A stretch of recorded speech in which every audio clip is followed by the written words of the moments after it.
if you're not doing things the way that Trader Vic did it back in the 60s and Don the Beachcomber did it originally, and Yeah. sticking to those recipes, they are also the most vocal community.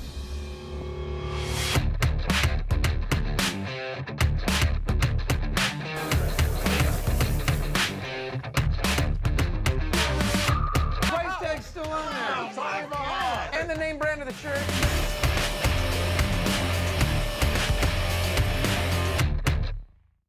Hello, everyone. Mike Ungaro here. New episode of Fish Factor. Today, my guest is Patrick Mescall. He's a restaurant operator, and I went to two of his new spots. I went to Tiki Kai and the Hula Hula Room a few weeks ago, and he's about to open what I believe you said was your ninth location. I had a great experience visiting your spots. We got a chance to connect. Gosh, it's been quite a few months. I think it was just last year at one of my locations, and kind of hit it off and couldn't understand how we'd never met. So, Patrick, welcome to Fish Factor. How are we doing today?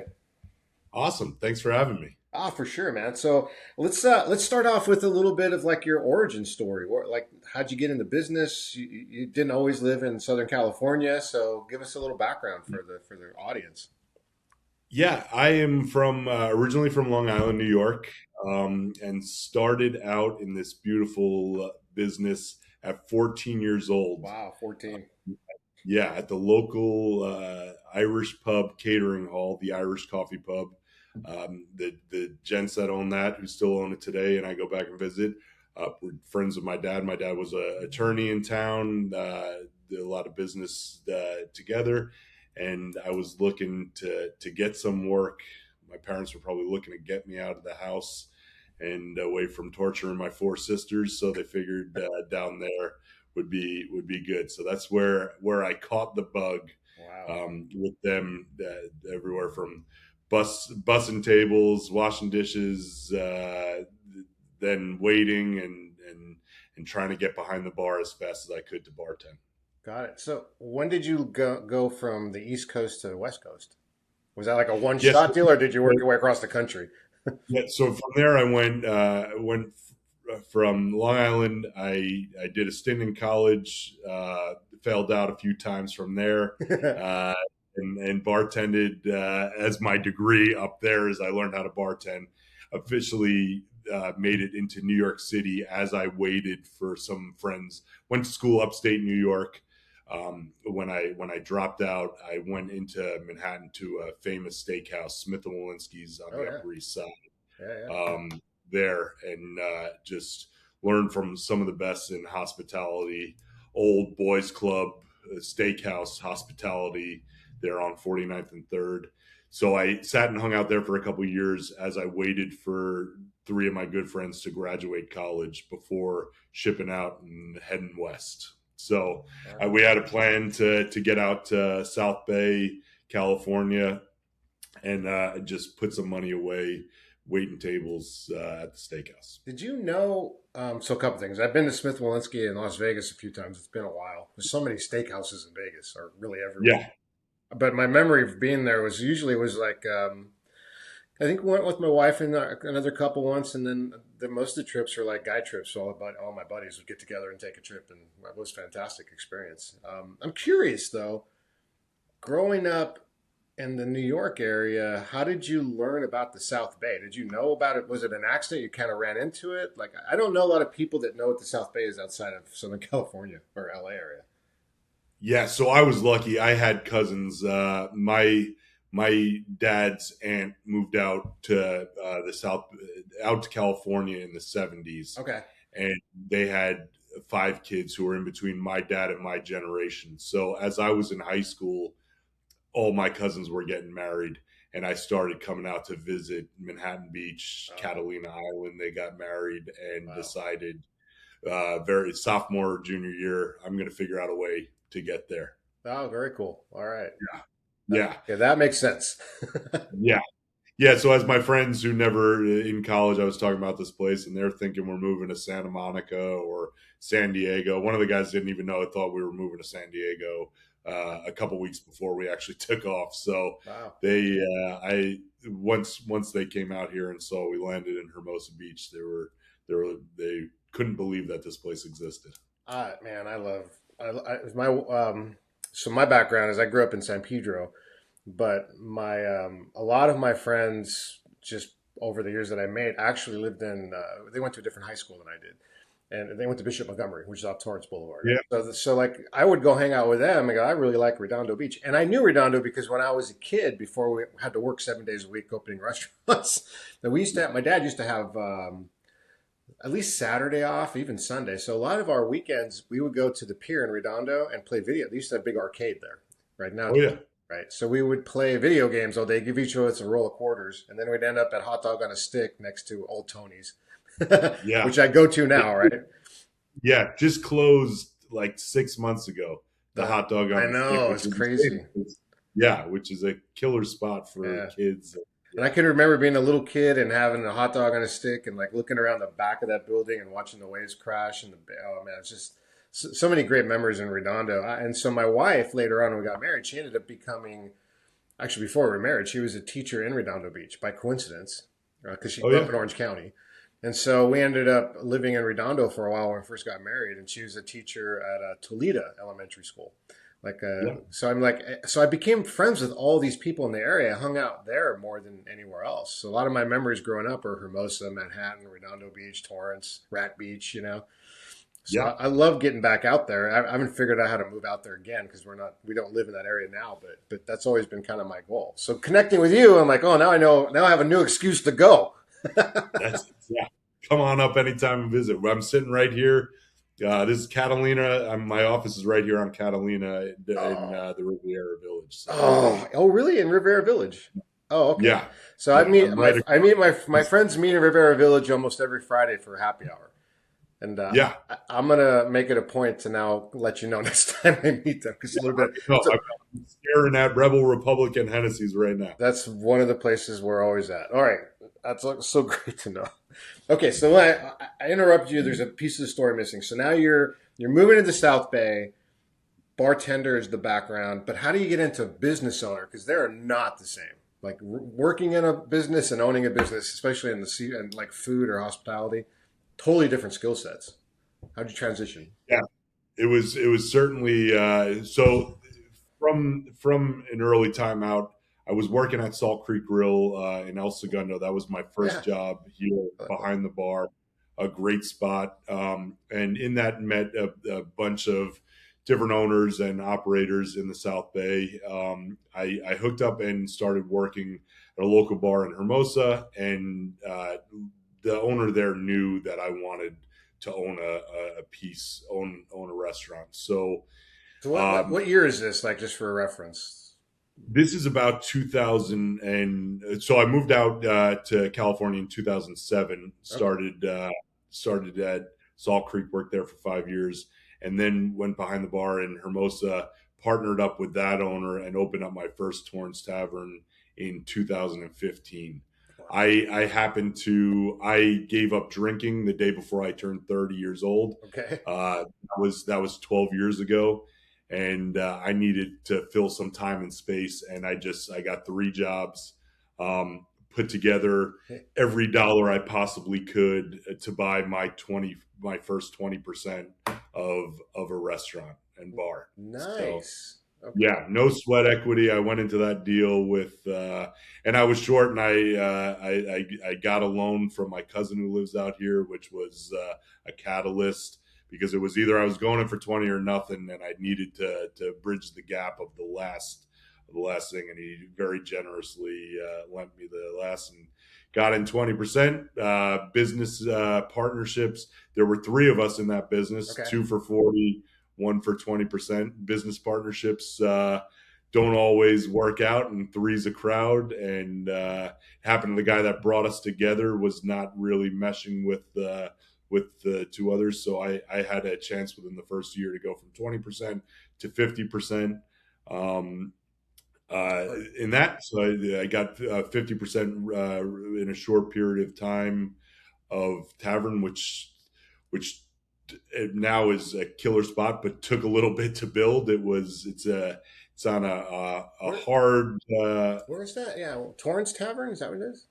Torrance Tavern, yeah, it's on Hawthorne Boulevard, about between Sepulveda and Lomita Okay. are the main parts. So Yeah. it's in a good area, but it's in the kind of the back of a shopping center. If you're going south on Hawthorne, you'd never see it. Going north, there's good visibility. So Okay. took a little while to. It was a bar called Sully's for a long time Yeah. when you were back in the area. So you might have remembered Okay. that, but took a little. I bartended. I was in that building about 90 hours a week for the first 18 months, 2 years, just hammering away. I was bartending, managing, and like you said, going from bartending to ownership is not the same. Yeah, so it was a lot of learning.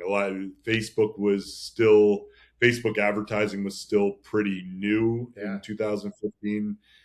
So I was figuring out how to boost posts on snapping pictures of UFC posters, uploading it, and boosting posts, and just figuring out how to get butts in the doors, and then how to manage a team of people, and then learning how to be a plumber, an electrician, a handyman, when none of that stuff comes natural to a guy raised by a lawyer who was very good at a lot of things, but handyman was not something that came in my upbringing. Yeah, and it's like I said, like when you get into the restaurant business, something unexpected breaks every day. I had a small restaurant in Carson, and I remember the first time the health department came in, two things happened. One, it was this person's first day, so they brought their boss. So everything was by the book, which is fine. But like normally, you're like have a little something off that they can like look at and write us off that we could fix. just give them something, because like A+s don't look good all the time, right? Yeah. She came in and she goes, you need to have a urinal in this bathroom. I just bought this restaurant. It was an existing restaurant. It wasn't even really closed very long. I'm like, I don't have any money left to put a urinal in the bathroom. I'm like, it was an as-is business. It was turnkey. We were just operating. So that happened. And the other thing that happened is we had oysters delivered. And you may not know this, but with oysters, if you're doing live oysters, you have to have a tag that shows where they're harvested. And if you're not, you don't, because people there's a history of people getting sick from raw oysters. So if something was to happen, they want to be able to trace back where they came from every step of the way. Yeah. Well, the oysters went to my family's business because they didn't realize I left and opened my own restaurant, the supplier. Somebody in the business went to pick it up. The box is falling apart, and the tag went and got filed away from the box. So they're inspecting, looking at oysters. Where's the tag? Well, it was in the mail, and it went to my house. So I automatically called me in to meet with the head of the health department, and he filed charges. I had to get an attorney and go to court. Like, it's right here. It just went to my house in the mail. Sorry. How long did you own that restaurant for? I had just opened it, like maybe 6 weeks, like 2 months tops. And we just had a baby, our third. My wife's sick. She can't get out of bed. There's always health issues. It's like everything that you don't expect to go wrong in every part of your life. Yeah. Well, we eventually got it dismissed. Fortunately, the attorney I hired, who's still a friend of mine, knew the opposing counsel because I used to play basketball on the beach. Yeah. He goes, "Listen, this is ridiculous." Like, he goes, "Okay, just pay a fine and go away." But I was like, "I ain't got money for the fine." It's crazy. Yeah. So so like, I don't know. I'm sorry, I went down a rabbit hole on that one, but I'm curious, like talking about that kind of stuff. You have one location, Torrance Tavern. You're operating it. Your ownership's changing, like all this typical stuff when you're trying to do business.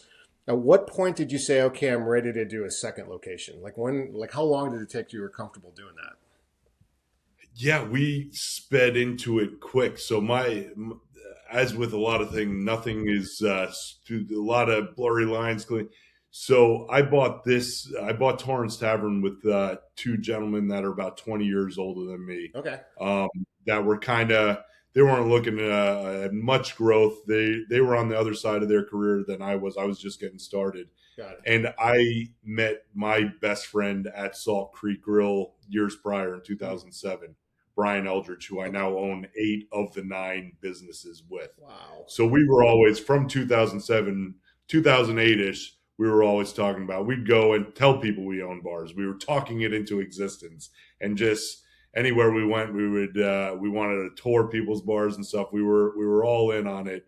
I had this opportunity come up. There was 20%. Brian wasn't involved in that, but we were still always looking for our own operations. So of course, Torrance Tavern comes up. I get that open, put every last dime into it, and then a great opportunity comes up months later, right in Redondo Beach, a little bar that was called O'Hearn's back then. Oh, We now renamed it. It's called Patio O'Brien's. It's right. on Aviation and Grant, North Redondo. That came up. So big Yeah, bar installed. I was trying to get Yeah, out there a few weeks ago, but I got sidetracked in something else. So yeah.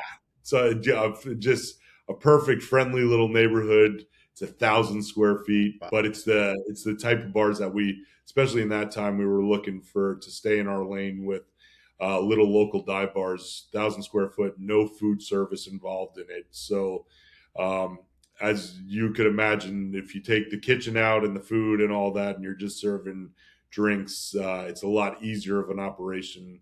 Um, way lower revenues, but the margins are killer Yeah. on those. And at one point, our business model was let's buy 100 of these and scale that.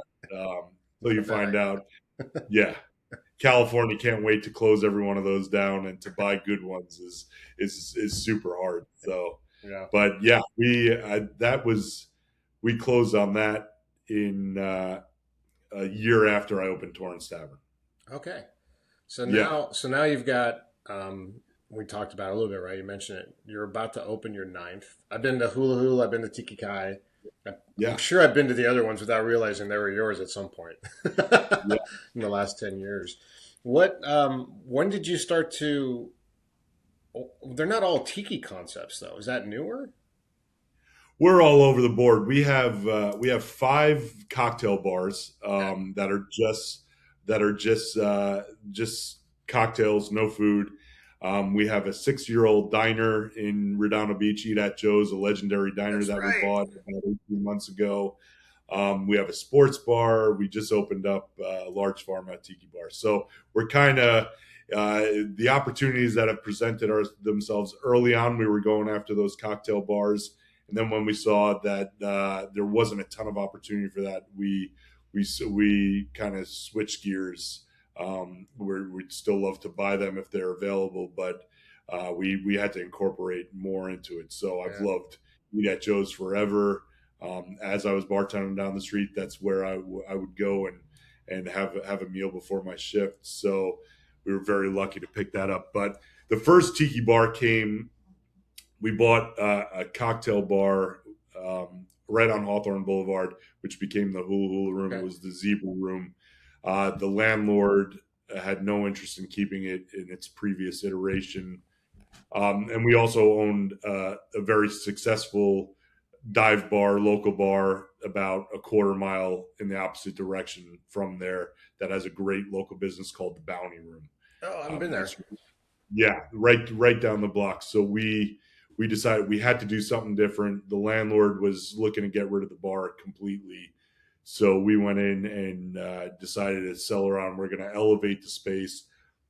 Tiki has been in a revival across the country for the past 10 years, and decided to see how Brian and I are both big fans of Hawaii. We weren't super into the tea.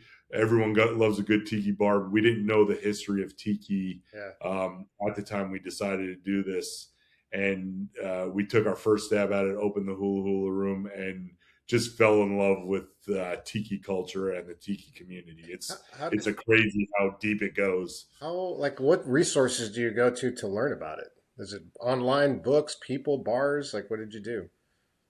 Yeah, all of it, and they'll come to you and they'll tell you what you're doing right and what you're doing wrong right away. It's funny when we were opening up the Hula Hula Room, we had our first cocktail menu. That Brian and I were bartenders for years. We kind of knew what we wanted. We have a lot of friends across the Southern Glazers and all that. We want to take care of our friends. And we finally bumped into a guy right before the Hula Hula and said, if you open with this menu, you are going to get killed on Reddit, Facebook. Like, oh wow, the community does not approve. Community does not approve. They are a purist community. They are the most loyal, fun community. But if you're not doing things the way that Trader Vic did it back in the 60s and Don the Beachcomber did it originally, and sticking to those recipes, they are also the most vocal community. So unforgiving. Yeah. All right, that's good to know. So you can learn from there's dozens of Reddit threads, Facebook groups. They go, there's big gatherings every year in San Diego and Phoenix that tens of thousands of Tiki files get together. And Really? it's just Wow. unbelievable. I grew up Catholic. In the Catholic, it's kind of like a religion to them. It's very similar. They're diehards like the Catholic religion. Instead of the blood of Christ, it's whatever rum is in the cup. Yeah, the rum of Catholic. Yeah. All right, let me. So now you're moving into Tiki, but you're like, I really like Tiki Kai. I thought that was a cool experience. Thanks for helping out with that night. We had a nice time, and it was just like everywhere I looked, I found some new sort of design motif or details that they went into. It was crazy. It's like, congratulations. Yeah. And I think I'd imagine, how's Hermosa liking the location? What's been the feedback so far? Yeah, it's just been super well received. Our expectations it's kind of far exceeded what we were expecting the first few months. So it's been a great opening. Oh, that's fantastic. What do you think?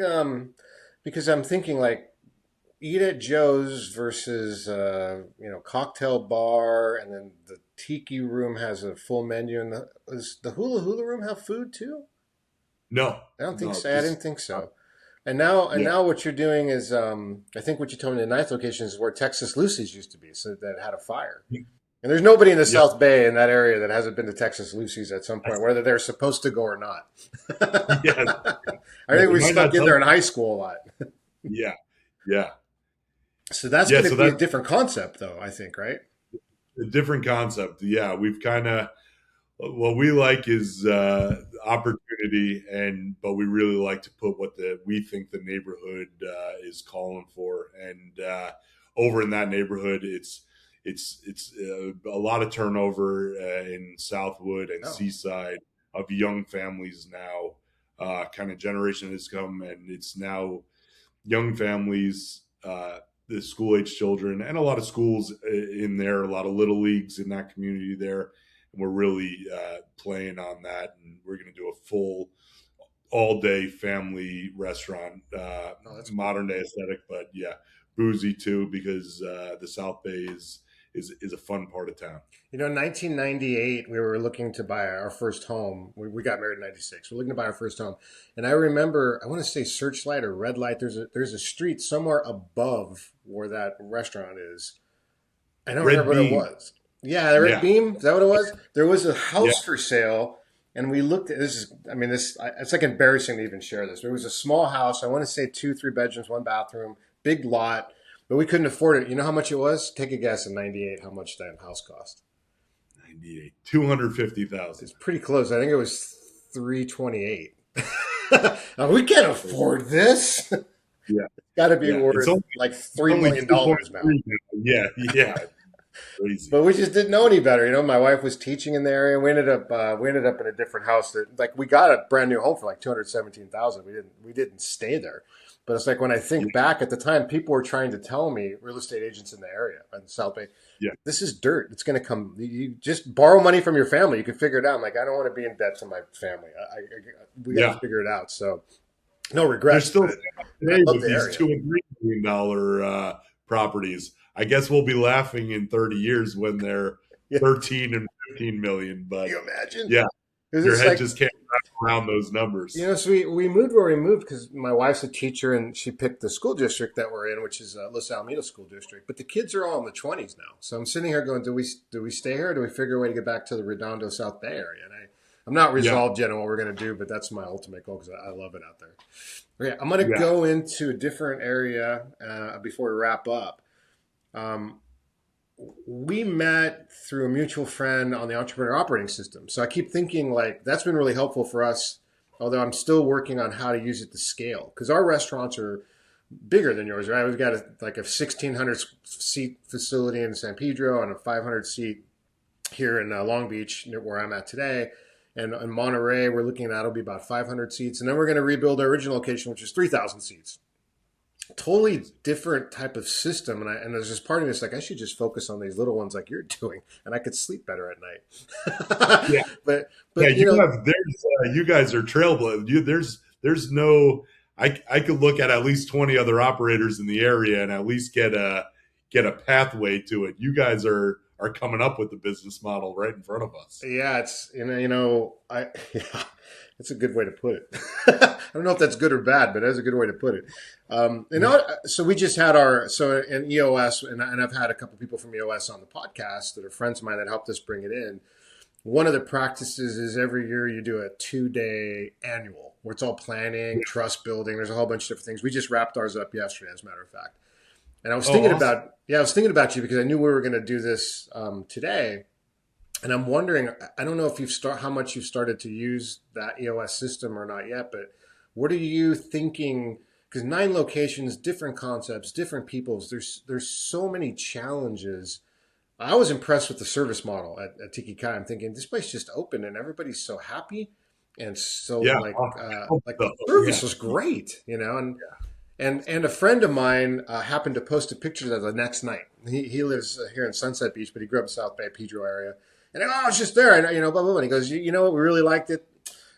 The steaks or something he got was cold. We sent them back, but they dialed it in, took care of it right away. Can't wait to go back. And I go, that's great, because you never know when the complaint comes through, if that was, I'll never go back or I'm coming back because they resolved it. And that's the most important part. Yeah. Yeah. I mean, that's a testament to the operations, but to have 9 locations or 8 operating, like, what are you looking to use EOS to help with that? Do you already have that dialed in? Like, what's your sort of philosophy or operations? Philosophy really around doing that. Very timely. We had our first 8-hour on Monday. We brought an implementer all day. We just had that, and it was unbelievable. My business partner Brian is my best friend, but there are conversations that we haven't had. I think we got so much the conversations that came out of that, and really finding out. I mean, we all make up stories about each other of what you're thinking, what he's thinking. Right. I had stories about what he thought, and he had what I thought, and just being able to break that out on the table and really know, holy, we're more aligned on certain things, and then there's certain things that we gotta work on and get alignment on. Yeah. But knowing where everyone stands, it's awesome. The clarity that came from just the first 8 hours was unbelievable. And we're each year, I think we're graduating maybe a half a grade. We started out as kindergartners in the restaurant ownership. I think we're in like 5th or 6th grade right now. Tiki Kai was a big graduation for us on a way bigger scale and a way more eyes on you on that Hermosa Pier. But each year we're getting a little bit more sophisticated in it. But we've been running a lot of things as mom and pop, and just almost all decisions kind of, not because we're demanding of it, but it's like everything required Pat and Brian to be on the same, like to have a discussion before we make stuff, and it's just not necessary. He's so much better at a lot of things than I am, and I'm better at a lot of things than he is, and we have this trust between each other, but we weren't using that efficiently. So I think being able to have our own buckets and our rocks and just going on that and trusting Brian knows what he's doing. Yeah. Alex, our director of operation, is way smarter than us at a lot of things. Give him what he has, and let me get in my lane and go to that.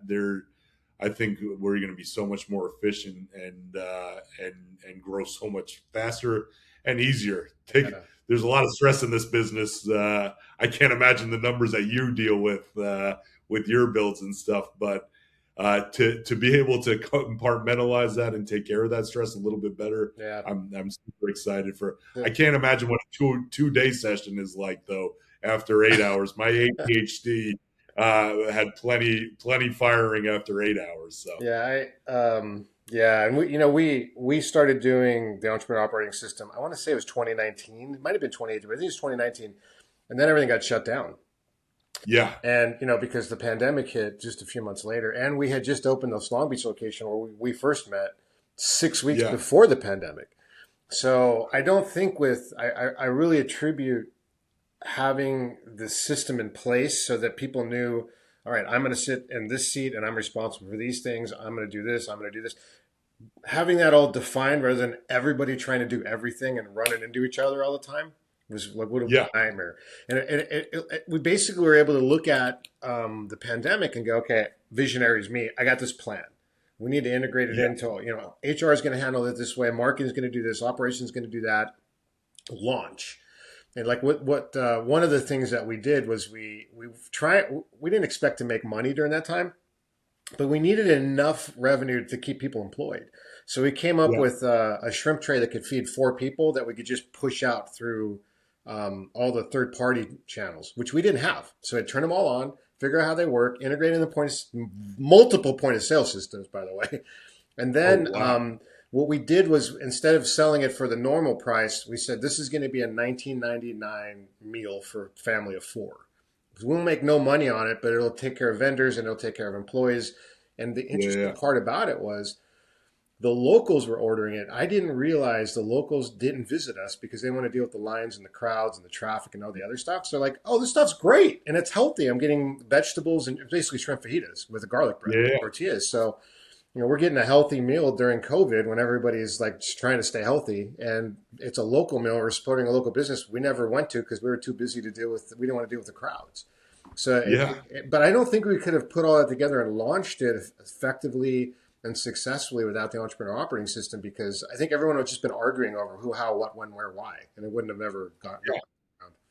So, And an elephant, like the saying, is very hard to eat. But you eat it in chunks, and you give other people yeah, their chunks to eat. Yeah, yeah. it's the overwhelm. So I mean, I was convinced. We have a lot in my networking group. How I met you. We have there's a big EOS stronghold, but it was with my dinner with you that I was like, That's I'm really convincing. Yeah, I'm convinced because my partner, we're also completely different. He's a philosopher. I'm a visionary, and okay. I'll spend money to get us on the next to get us further. And he'll think about something for 17 years before we do something. So I knew EOS. I knew a lot of people that had, but I didn't have a lot of restaurants that had done it. So once I talked to you, I was like, Oh, that's I'm cool. going to convince. Yeah, I'm going to convince. I'll share with you another system, and I had him as a friend of mine named Ron, who's also on a previous episode, and I'll send you a link to it. Because Yeah, you mentioned earlier about we all live in these stories that we make up, and Ron has an actual book called "Everybody's Afraid," and it's really about how we all walk around with our own stories of fear before we can move forward. It's like it's written as a fable, but he has an yeah, entire system that we also license out. So because a lot of the entrepreneur operating system is you got to trust one another, you got to get those fears out of the way, and Ron's system actually helps augment that by like working on ways that you can oh, connect with people more effectively without the arguing and the fighting and the fear, like really get past it and make stronger teams, which he's proven through his career. So I'll send it to you. yeah. I'd love to. Yeah, that sounds right up our Yeah, alley. Ron Macklin is his name. It's I think it's macklinconnection.com, but I'll send you the info. But last question. I'm trying to think. What do I want to make the last question? I know what I was going to ask, but I don't want it to end on a. Well, I'll ask anyways, because I know what it is for me. I keep waking up at 2 a.m. whether I want to or not. What's your 2 a.m. wake up as an owner? That's like, oh my God, I forgot this, or we got to do this. Do you have one of those? Or is it random? Or do you I even mean, wake up? You might just be a sound sleeper, man. I don't know. oh, I wake up, yeah, but yeah.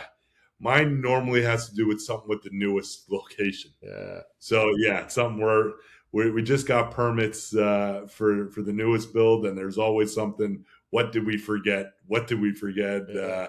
Move this forward to the next the Right. next point. But I That's mean, the thing. I still have nightmares from waiting tables. I'll be in the weeds back at Smith Walensky's in my nightmares Oh my God, sometimes. So, I have not had one of those flashback dreams in a long time, but they're terrible. yeah, yeah, they You know are. what? Yeah. I just before we end, tell us your plans for the Texas Lucy location, number 9. Like, what are you planning to do there? Yeah, that we're it's when you talk about your spaces, it's crazy the amount of square feet. So this building was 4,000 square feet. Yeah. Too big for me. Yeah. For my like. On so that's a big spot though for what you do. It is. Yeah. Yeah, that's my Torrance Tavern's about 2,700 square feet. Tiki Kai is 2,900 square feet. So we really optimize each square foot but this one 4,000 when it was being shopped at a higher rent. I kept passing on, and then I decided there is an opportunity. We're splitting it up. It's going to be a 3,000 square foot all day. As close as you could get to maybe a modern day diner in this area, the Kettle in Manhattan Beach. Yeah. So like a modern day boozy Kettle is what we were, or even our friends down in Los Alamitos, Mama's, if you've been over there. Across the street from my house.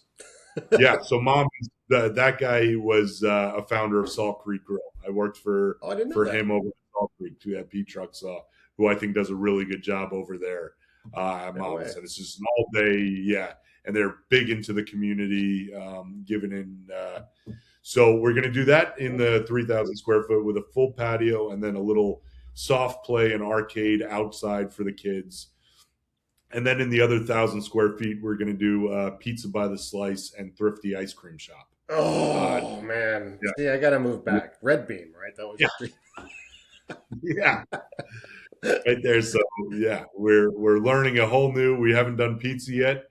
I'm from New York, so we're only going to do it if we could do it as close to what I was eating at Gino's in Babylon when I grew up. So I got an offer for you, man. I have a pizza oven in my backyard if you need to come by and practice. We're in. Yeah, I've got a guy coming out from New York to teach us, so you might use your pizza oven for I'm in, man. Love it. Awesome. Yeah.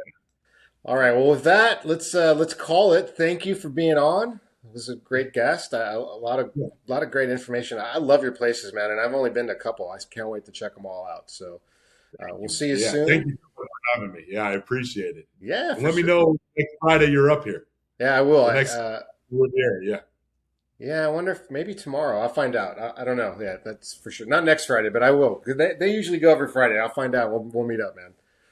Awesome. All right. Well, thanks a lot. And I guess that's the catch of the day for now. We're going to be signing off. Everybody, thanks for joining.